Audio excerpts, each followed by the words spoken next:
3장 마지막 강해인데, 사실 이 데살로니가 후서는 제1제에 보니까 2016년 4월 13일 날 이것을 강해했던 부분인데, 유튜브 동영상을 아무리 찾아도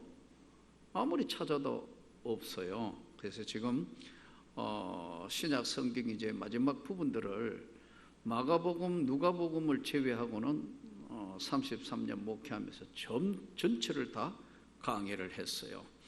그래서 이제 마지막 남은 마가복음, 누가복음은 좀 생각을 해보고 나머지는 지금 쭉 진행 중인데, 이 데살로니가 후서도 제1지상에는 96년 8월 14일 수요일, 2000년 8월 26일 수요일, 2014년 4월 13일 수요일, 오늘 2020년 7월 29일 수요일 네 판째 하는데, 했는 건데 아무리 모든 걸 다 찾아봐도 없어요. 그래서 이거 신약 성경 부분을 강의를 마지막 하는 것 의미에서 이 데살로니가 후서를 다시 쭉 해서 오늘 마지막 강의 시간이에요. 강의할 때마다 늘 그러지만 이 수요 예배는 우리가 사실은 이게 성경 공부 바이블 스터디거든요. 근데 쭉 신약을 강의했고 또 중간에 필요할 때마다 구약의 어떤 부분들을 강의를 해왔어요. 근데 사실은 조직적으로 성경을 공부 안 하면 사실은 듣는 것만 하기 때문에 이 사실을 한번 다 공부를 해야 돼요. 오늘만 해도 제가 2번 지금 공부를 하고, 그 다음에 개인 두 사람은 상담을 하면서 여러 가지로 했는데 놀라운 변화가 일어나는 거예요. 놀라운 변화가 일어난다니까요. 그래서 사실은 우리가 참 교회가 커지면서 가장 큰 단점이 뭐냐면, 목회자하고 담임 목사하고 신학적인, 영적인 또 삶의 일부분을 나눌 수 있는 이 공간이 있어야 되는데 그게 잘 없어요. 저도 바쁘고 여러분도 삶이 바쁘고, 그래서 이제 제자 훈련을 하게 되면 아무래도 이제 대화도 하게 되고 기도도 하게 되고 나눌 수 있고, 그래서 참 좋은 것 같아요. 그러나 이제 할 수 없는 여건에 있는 분들을 위해서 이제 이 수요 예배 전체를, 성경 전체를 쭉 강해해 오는 거예요. 그래서 오늘은 이제 데살로니가 후서 마지막 강해 시간이니까 필요하신 분은 성경에 적으셔도 좋겠고 중요한 자료를 적어가면서 강해를 들으시면 더 좋을 것 같습니다. 예전에 가나안 농군학교라고 있었는데, 김용기 장로님 가나안 농군학교에 그 주체가 뭐냐 하면, 주된 표어 주체가 뭐냐 합니까? 일하기 싫거든 먹지도 마라, 그거였어요. 일하기 싫은 사람은 먹을 자격도 없다. 일하기 싫거든 먹지도 마라. 오늘 본문에 나오는 말씀 그대로예요. 누구든지, 우리가 너희와 10절 함께 있을 때 너희에게 명하기를 누구든지 일하기 싫어하거든 먹지도 말게 하라 하였더니, 일하기 싫으면 먹는 것도 하지 말라고 이야기를 한다. 자, 오늘 시간 속에, 오늘 이 제목이 시간 속에 사는 삶. 우리 인생은 언제나 시간 속에 왔다가 시간 속에 가는 것 삶이에요. 태어나서부터 죽을 때까지 사는 삶을 우리는 인생이라고 그래요.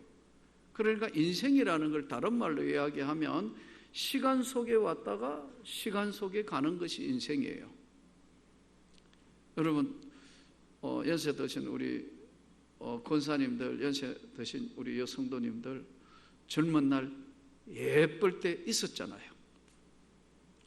그렇잖아요.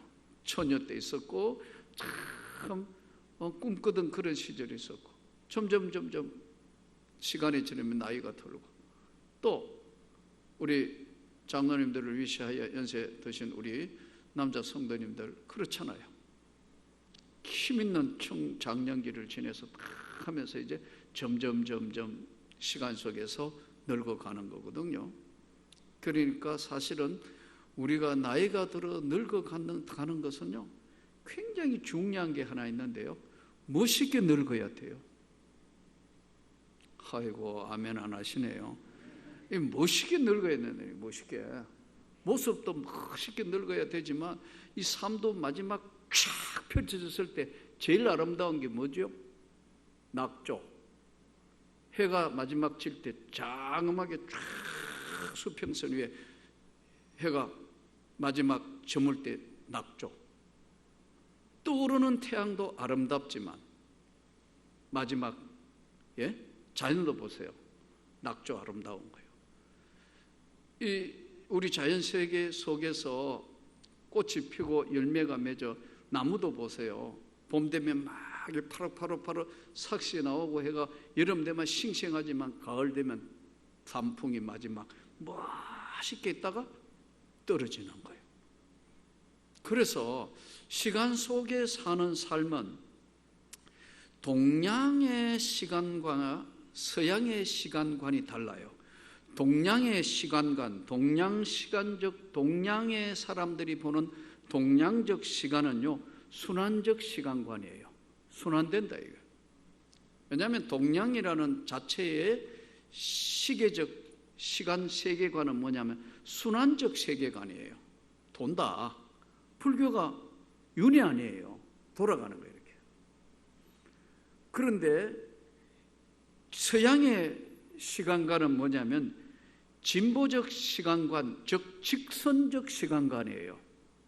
반드시 시작이 있으면 끝이 있다. 그게 성경이에요. 그러니까 서양의 세계관은 기독교적인 세계관을 가지고 있는 거예요. 동양의 세계관은 뭐냐면 순환적 세계관이에요. 죽었다가 다시 짐승으로 태어나고. 그래서 불교에서 그러잖아요.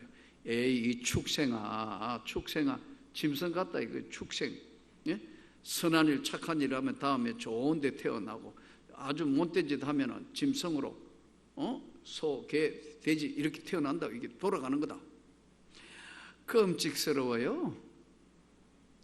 우리는 죽었다 깨어나도 다시 개나 소로 안 태어나요. 동양적 세계관이 순환적 시간관이고 기독교 시간관은 직선적 시간관이에요. 그러니까 예수님 뭐라고 하면 나는 알파와 오메가요, 처음과 끝이다. 그러니까 하나님의 나라는 시공이 초월된 게 하나님의 나라예요. 시간과 공간이 없고 시간의 제약을 받지 않고 공간의 제약을 받지 않는 게 그게 하나님의 나라예요. 성경이 그렇게 말씀하고 있어요. 그래서 기독교 세계관과 우리 동양적인 지금 세계관은 상당히 시간관념이 다릅니다. 역사를 나누는 역사학자들 보면 역사를 다음 5가지로 나눠요. 첫째는 뭐냐면 원시공산사회. 인간이 이 땅에 태어나서부터 처음에는 태어나가지고 서로 나누고 먹고 몇 명 안 될 때는 지금 우리가 역사에서 네안데르탈인이 지금 인류가 막 발전한 이야기 하잖아요. 근데 그거는 인류의 지금 어떤 DNA라든가 이런 것들을 이야기하지만 성경에 이야기하는 것은 그거하고 다른 거예요. 하나님이 세상을 창조했다. 그리고 하나님이 맨 마지막에 인간 창조했고 그 인간이 이 땅에 하나님 보시기에 좋았더라. 심히 좋았더라. 그렇게 성경이 진행돼요. 그러니까 역사를 나누는 단계가 원시공산사회라는 이게 뭐냐면 공산주의가 아닙니다. 원시공산사회라는 건 뭐냐면 원시인들은 서로 뭐 하나 먹을 것 생기면 다 하나씩 다 나누어서 먹었다. 이것을 나눔의 사회, 원시사회. 이걸 원시 서로 공통으로 만들고 공통으로 나누었다 해서 원시공산사회라고 그래요.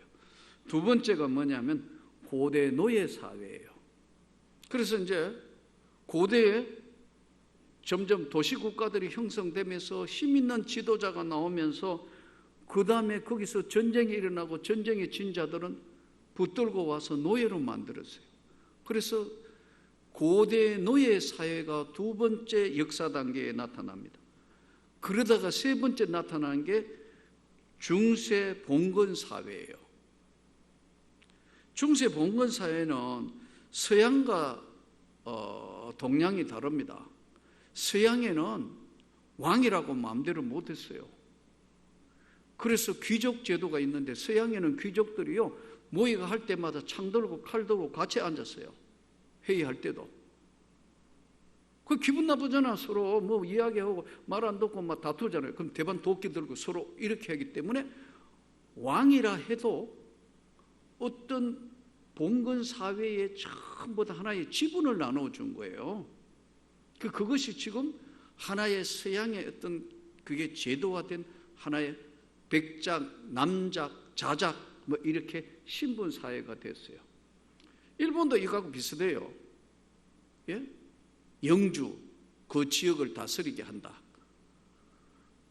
그리고 이제 천황제 이게 이제 봉건 사회로 가면서 이게 나중에 봉건 사회가 결국은 왕권 사회로 봉건 사회가 최고조의 왕권 사회가 돼요. 그러다가 근대 자본 사회로 이제 왕조가 무너지면서 근대 자본주의 사회가 이루어지는 겁니다. 그리고 오늘날을 현대 사회.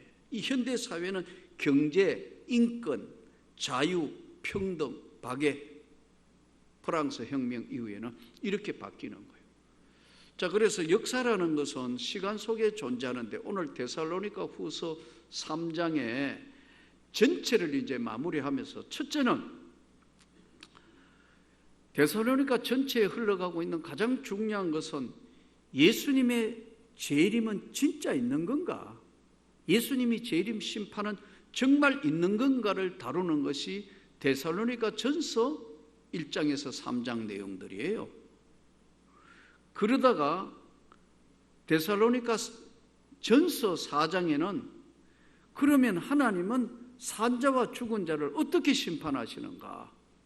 산자와 죽은 자를 심판하시는 하나님, 전능하사 천지를 만드신 하나님 아버지를 내가 믿사오며 산자와 죽은 자를 심판한다. 어떻게 심판하느냐?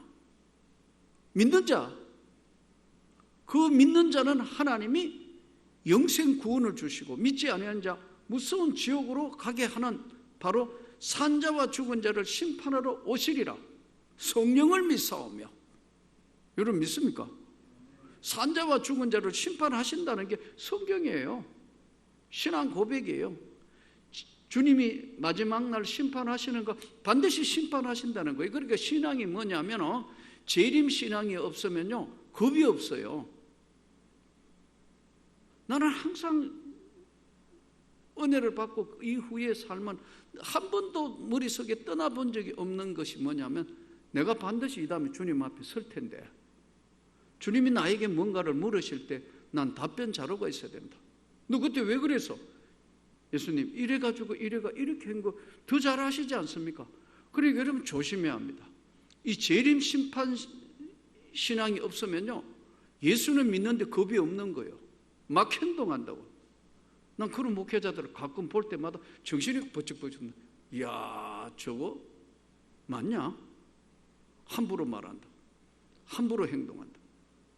그러나 분명히 심판대 앞에 서야 되는 재림 신앙이 있는 사람은요 아무리 화나도 절대로 건너가서 안 되는 말은 안 하는 거예요. 그런 짓은 안 하는 거예요. 왜냐하면 하나님의 심판대 앞에 서야 된다는 게 이게 오늘 데살로니가 전후서에 흘러가고 있는 진짜 마지막 날 심판대 앞에 서는 주님의 재림 심판은 정말 있냐? 있다. 두 번째, 산자와 죽은 자는 진짜 하나님이 심판하시는가? 심판한다. 어떻게? 양과 염소를 구분하듯이 마태복음 25장에 나온 양과 염소를 구분하듯이 구별하고 나눈다. 산자와 죽은 자를 심판하시는 주님이 그렇게 나누신다. 성경에 나와 있는 거니까요.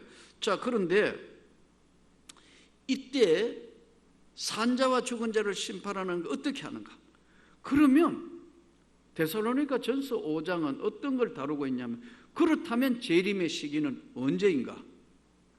재림의 시기는 언젠가? 이것이 데살로니가 전서에 있는 가장 중요한 핵심들이에요. 후서로 넘어오면서는 오늘 이제 마지막 강의 시간이니까 중요한 것에 데살로니가 후서 1장은 예수님 재림 때는 어떤 일이 일어나나? 도대체 어떤 일이 일어나는 것인가?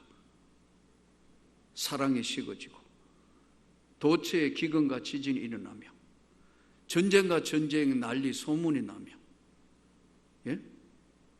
서로 잡아주고 미워하겠으며 아직 끝은 아니니라. 그러나 이 하나님의 복음이 땅끝까지 다 전해지고 나면 그제야 끝이 오리라. 여기서 재림 때는 어떤 일이 일어나는가? 말세의 징조는 어떤 것인가가 후서 1장이고요. 오늘 마지막 3장은 총 결론 부분이에요. 결론은 어떤 결론을 내고 있느냐? 오늘 몇 시간 후에 마지막 주님이 재림하셔서 심판한다 하더라도 나는 하나님을 두려워하고 그 하나님 앞에 언제나 준비된 시간 속에 준비된 삶을 산다. 이것이 오늘 3장인데 이 당시에 초대교회에 종말이 가까이 온다고 해서 어떤 일이 있었냐 하면 예수님 재림 문제로 직장을 안 나가는 거예요. 예전에 세상 종말 온다 하니까 난리가 나가지고 직장 그냥 치워버리고 집에 쉬고 있는 거예요. 똑같다니까요.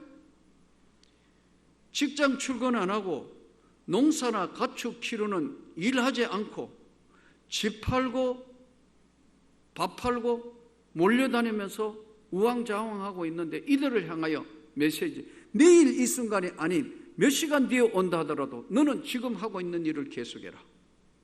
그리고 그 일 속에서 너는 부끄럽지 않게 주님 앞에 서라. 이게 오늘 일하기 싫거든 먹지도 마라. 오늘 결론이. 그러니까 우리 삶이 특별히 준비하는 게 뭐냐면 시간 속에서 준비하라는 거예요.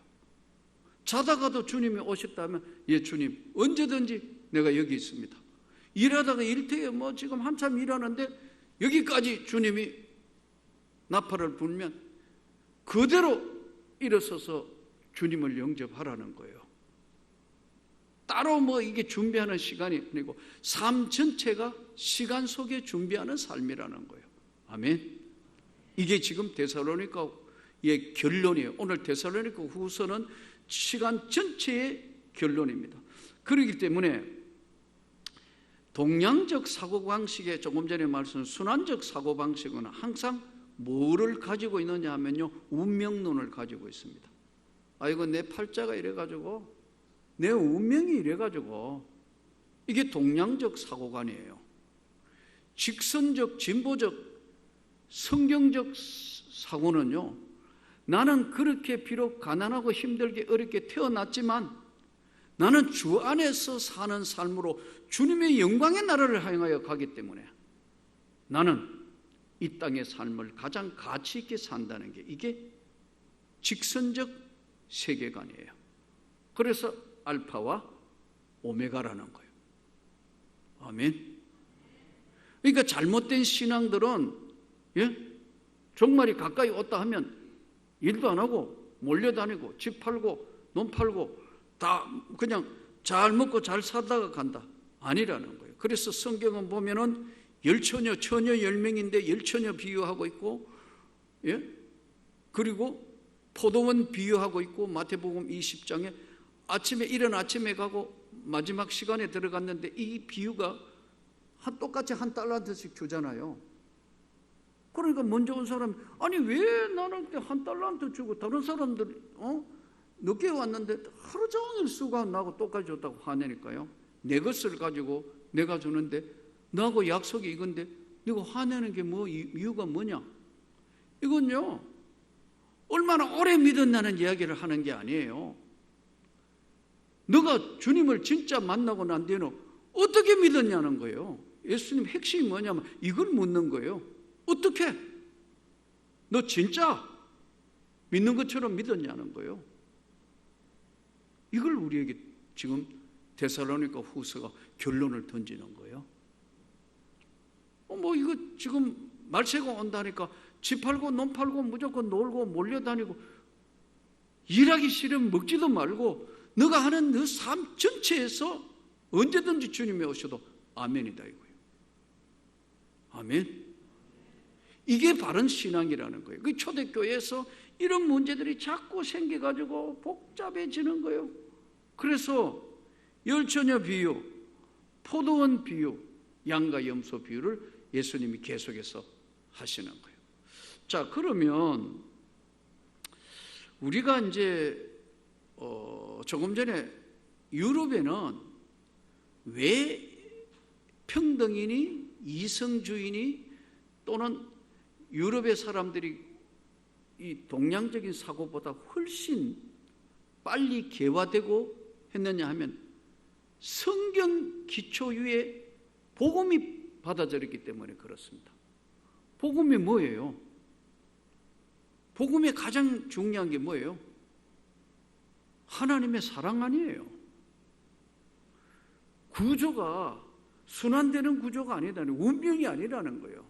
이 동양 구조가 바로 운명론에 해가지고 그 운명에 벗어날 수 없는데 서양 구조는 그게 아니라는 거예요.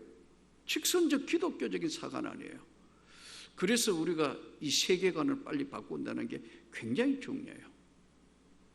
오늘도 언제 주님이 오실지 모르지만 반드시 그날은 오지만 그 오는 순간까지는 나는 내 자리에서 내가 할 일을 해야 한다는 거예요. 아멘. 형제들아, 우리 주 예수 그리스도의 이름으로 너희를 명하노니 게으르게 행하고 우리에게 받은 전통대로 행하지 않은 모든 형제에게서 넌 떠나라. 잘못된 신앙을 가지고 있고 그렇게 하는 것. 어떻게 우리를 본받아야 할지를 너희가 스스로 아나니 우리가 너희 가운데서 무질서하게 행하지 아니하며 누구에게든지 음식을 값없이 먹지 않고 오직 수고하고 애써 주야로 일하면 너희 아무에게도 폐를 끼치지 아니하려 함이라. 우리에게 권리가 없는 것이 아니요 오직 스스로 너희에게 본을 보여 우리를 본받게 하려 함이니라. 말세를 사는 성도는 다음 세 가지의 중요한 생활 규범이 있어요. 첫째, 규칙적인 생활. 절대로 무질서한 생활하면 안 돼요. 아멘. 예수 믿는다 하면서 부지런하지 않는 사람은요 새벽기도 잘 못 나와요. 부지런하지 않는 사람은요 예배 참석 잘 못 한다고. 예? 그러니까 여러분 하나님 앞에 첫째는 신앙생활의 가장 중요한 것이요 규칙적인 생활이에요. 아멘. 불규칙하게 자기 마음대로 생활하고 엉망진창. 여러분 술 친구 좋아하는 친구들, 예? 술 취해가지고 밤에 막 해롱해롱하는 친구들 아침 직장인들 제대로 가요? 못 가잖아요. 어느 직장이든 제대로 된 직장이 성실한 사람, 신실한 사람 원하지 규칙적인 생활 안 하는 사람 원하는 직장이 있나요? 잘 없잖아요. 더더군다나 우리가 하나님 믿는 백성은 반드시 규칙적인 생활을 해야 된다. 동의하십니까? 이게 지금 데살로니가 전후서의 결론이에요. 마지막 심판은 있는 것인가? 있다. 그러면 산자와 죽은 자를 심판하러 오시는 주님이 분명히 계시는가? 있다. 반드시 심판하는 것이고 누구든지. 그렇다면 언제 그게 되느냐? 아무도 모른다. 그러면 징조는 어떤 징조가 일어나느냐? 말세가 되면은 서로 미워하고 사랑이 식어지고 기근과 지진이 일어나고 온갖 일들 다 일어나는데 너는 너가 있는 그 자리에서 무엇을 하든지 최선을 다하며 그 삶에 네가 충실해라. 그래 일하기 싫거든 묵지도 마라. 말세에 몰려다니고 내일 세상 종말 온다고 막 떠드는 이런 사람들처럼 어울려 그런 짓 하지 말라는 거예요. 규칙적인 생활을 해야 됩니다. 두 번째, 규모에 맞게 살아야 한다. 자기 규모에 맞게 살아야 한다. 어린 시절에 어머니가 늘 하던 말씀이 기억이 나는데, 야 이놈아, 땅을 100기를 파봐. 땡전 하나 나오는가? 세상에 공짜가 어디 있어? 노력한 만큼 사는 것이고 노력한 만큼 쓰는 것이지. 일천석도 하루아침에 없어지는 게라. 네가 돈 쓰려고만 생각하고 아끼지 않으면 남는 건 하나도 없어. 교회는 안 그럴까요? 담임 목사님 제가 그건 안 되고 쭉 나도 신청 들어오는 대로 언제든지 오케이 하면 인심도 없고, 우리 목사님 통이 크가 만약 그렇게 다 했다면 우리 이 엄청난 빚 반도 못 갚았을 거예요. 진짜예요. 이는 안 되고 인 좀 아끼고. 그러나 제가 선교하고 나누자는데 한 번도 노한 적이 있으면 한번 이야기해 보세요. 한 번도 없어요. 하나님께 서는 데는 이게 맞다 생각할 때는 언제든지 올인했다. 왜냐하면 그분의 나라에 그분 걸 하는 거니까. 맞습니까? 그럼 우리가 어지간한 거 좀 불편해도 아끼자. 좀 아끼고 또 아끼고 내부터 아낄게요. 아끼고 했기 때문에 아무것도 없는 방에서 시작한 교회가 여기까지 온 거예요. 그러니까 우리가 나는 개인적인 집안 살림도 똑같다고 생각해요. 돈 막 쓰기 시작하면 그런 분도 없지만 뭐 또 막 쓸 돈도 없지만 그렇게 했다면 똑같다는 거예요. 매일 여러분 아침부터 거창하게 호텔 뷔페처럼 차라리 그래 밥 먹는 사람 없잖아요. 어떻게 하다가 먹는 거지. 저 아침 잘 먹고 점심 또 끝내주게 먹고 저녁 그럼 빨리 죽어본다는 거예요. 과잉 영양으로. 적당하게 하는 것과 똑같이 규모 있게 살아요. 규모 있게. 너의 수준과 너의 규모에 맞게 살아라. 규칙적인 생활해라. 세 번째 데살로니가 지금 전후세에 흘러가는 마지막 결론에 말세를 사는 시간 속에 사는 삶은 어떻게 해야 되느냐? 너 감사하며 살아라. 감사하며. 너 한 번밖에 없는 삶인데 너 지금 그래도 건강한 거 하나님 앞에 감사하며 살아라. 건강한요 안 잃어버려 본 사람 몰라요. 제가 몸이 아파서 30대에 정말 빌빌거리 보니까 한번 눌렸는데 쑥 들어간 게 나오지를 않아요. 발등이 부었는데 신장이 부으니까 눌렸는데 들어갔던 게 나오지를 않는다니까. 여러분 이 손 이렇게 부었잖아요. 이 손등이 퉁퉁 눌렸다가 이러면 이게 툭 원위치 하잖아요. 이게 피부라는 게 눌렸다가 했는데 들어가가 나오지를 않는다. 다리도 퉁퉁 부고 삶에 여망이 없더라고요. 별 생각을 다 했다고요. 건강을 하나님이 주셔서 다시 주님의 은혜로 이렇게 설 수 있는, 어떨 때 보면 가만히 기도하며 생각, 이 다 덤으로 사는 거다 이게. 여러분 진짜 몸이 한번 아파봤나요? 그건 안 해본 사람 모른다. 건강은 잃어본 사람이 건강을 지키는 거예요. 나는 여러분의 일생 동안 건강하기를 축복합니다. 이 건강도 하나님이 주시는데 사람도 노력해야 된다. 훈련을. 특히 소위 기저질환에 있다는 여러분들은 진짜 원칙을 잘 지켜야 돼요. 스스로가 운동하고 조정을 해야 된다. 제가 본 사람들 많은 기저질환이 있는 분들 봤는데 90세 백수하는 분부터 봤어요. 왜냐하면 스스로가 관리를 기가 막히게 하니까요.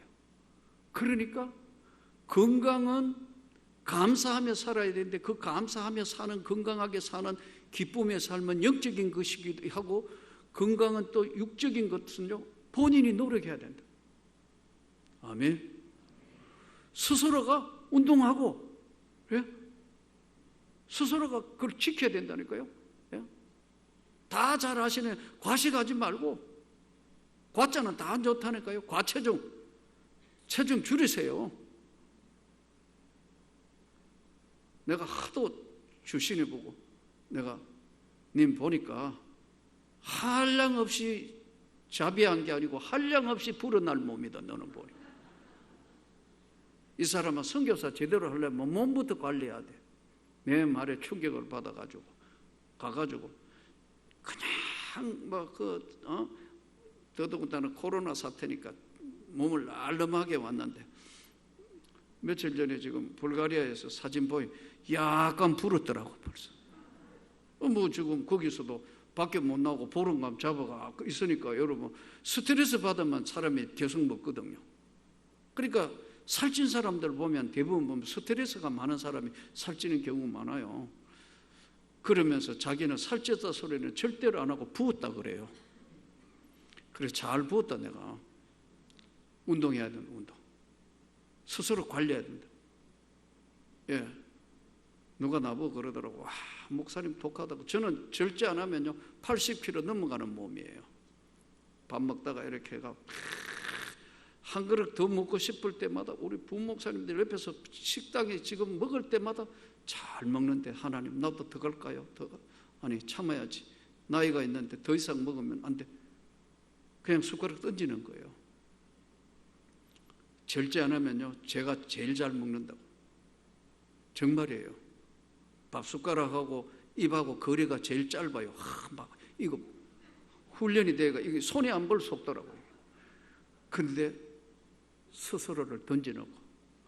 이런 경우도 있어요. 여러분은 모르지만 다 먹었잖아요. 배가 어느 정도 찼는 것 같은데 입에 있는데 그냥 가만히 있어요.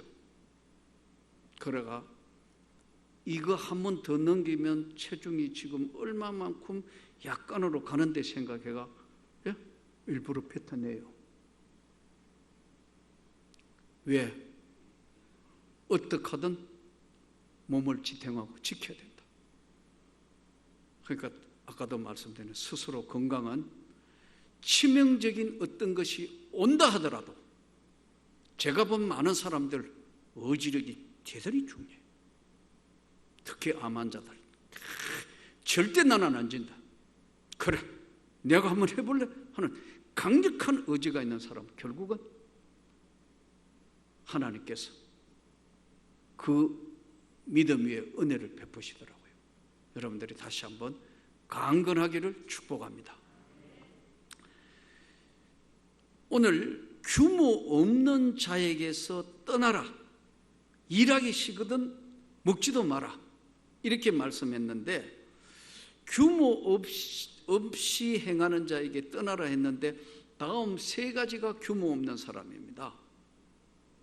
첫째, 신앙적 윤리 위반. 신앙도 가장 지켜야 될 기본적인 윤리와 도덕이 있어요. 신앙적 윤리 위반자. 이건 뭔 얘기냐면 우리가 신앙을 가지고 있으므로 기본적으로 지켜야 될 하나의 공동체 규범을 이야기하는 거예요. 신앙적 윤리 위반자. 예를 들어 볼까요? 요즘 어때요? 다 마스크 끼고 있잖아요. 그렇잖아요? 근데 본인은 나는 아무 짓도 안 하고 코로나가 나 비켜가요. 안 하는 사람이 있다 이거예요. 그럼 이게 뭐예요?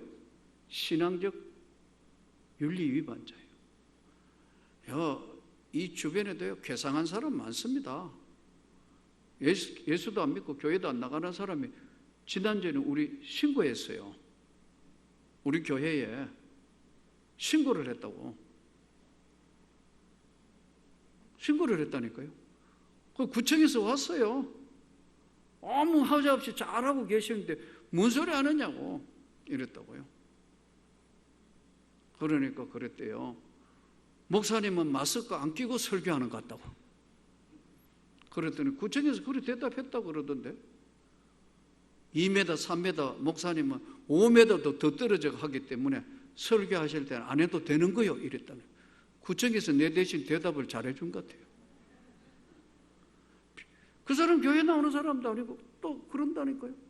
왜 이 지역에 제일 큰 교회가 예배 드리냐고요? 그걸 신고했다는 거예요. 별 희한한 사람 다 있다니까요. 도덕적 신앙적 신앙적으로 지켜야 될 가장 공동체 위반을, 그것을 신앙적 위법이라고 그러는 거예요. 규모 없이 행하는 거, 신앙적 위법, 공동체 전체를 깨트리는 거예요. 예. 두 번째, 광신적 탈선자. 광신적 탈선자. 가끔 이런 분들 있죠. 나가보면 얼굴을 붉히게 하는 사람들. 예수 천당, 불신 지옥. 맞나요? 틀렸나요? 맞아요. 예수 천당, 아멘. 불신 지옥, 맞죠? 맞다 이거예요. 그러나 다른 사람에게 혐오감을 줘가고 그걸 위협적으로 하는 건 전도가 아니에요. 반감을 일으키는 거란 말이에요. 동의 안 하시는 거예요? 나는 예수 천당, 불신 지옥은 분명히 맞다고 생각한다고. 아멘이라고. 나도 그걸 100% 공감하고, 그것이 복음이니까요. 그런데 공공장소에서, 하지 말아야 될 장소에서 다른 사람이 전부 다 하지 말라고 다, 그런데 다른 사람들에게 그것을 강요하게 하고 시끄럽게 하고 불쾌하게 하는 것은 덕이 안 된다는 거예요. 맞다고요. 맞으나 지혜롭고 슬기롭게 복음을 전해야 된다. 그러니까 이게 틀린 건 아니라니까요. 광신이라는 건 뭐냐면요, 이단을 이야기하는 거예요. 우리를 이야기하는 게 아니고 광신, 미쳤다는 거 아니에요. 광신은 복음에서 있다는 것이 광신이란 말이에요. 잘못된 이단들. 이러더라고. 까만 옷은 입으면 안 된대요. 왜 그러냐면 그거 마귀가 입는 옷이라고 그러더라고. 그럼 까만 양복 입은 사람 다 마귀네? 이 말이 안 되는 이야기 아니에요. 예를 들면 이런 것들이 광신이라 이거예요. 아까 이야기한 건 오해가 없게 바랍니다. 예수 천당, 불신 지옥 맞는데, 그건 광신이 아니다. 맞는데 그런 사람은 좀 지혜롭게 전하면 좋겠다 이거예요. 내 이야기는. 틀린 건 아니라는 거예요. 그러나 지혜롭게 하면 좀 좋겠다는데, 더 넘어가가지고, 예? 정상적인 신앙의 범위를 벗어나가, 조금 전에 이야기한 거, 까만 옷은 마귀들의 옷이기 때문에 입으면 안 된다. 흰 옷만 입어야 한다. 성경에 어디 그런 게 있어요? 성경에 없는 것들로 몰고 가서 하는 것을 우리는 광신이라고 이야기합니다. 세 번째, 도덕 파괴자.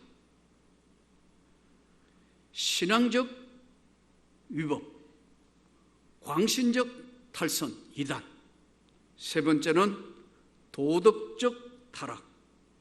이 도덕적 타락이라는 것은 뭐냐면 도무지 이해가 안 되고 용납이 안 되는 것.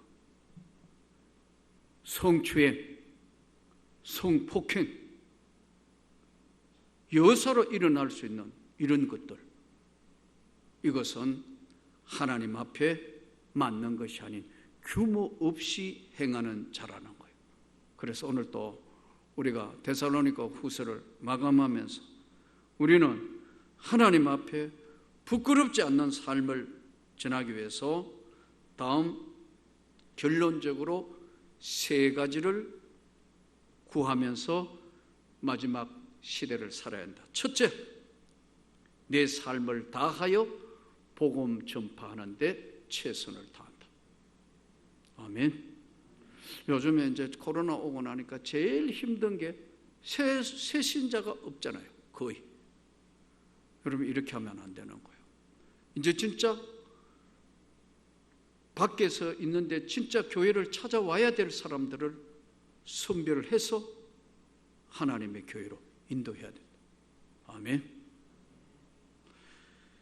복음 전파를 위해서 내 삶을 다름질하는 바울이 고백한 것처럼 바울 사도가 달려갈 길을 다 달려갈 만큼 복음 전파를 해서 내 삶에 전력을 해야 됩니다.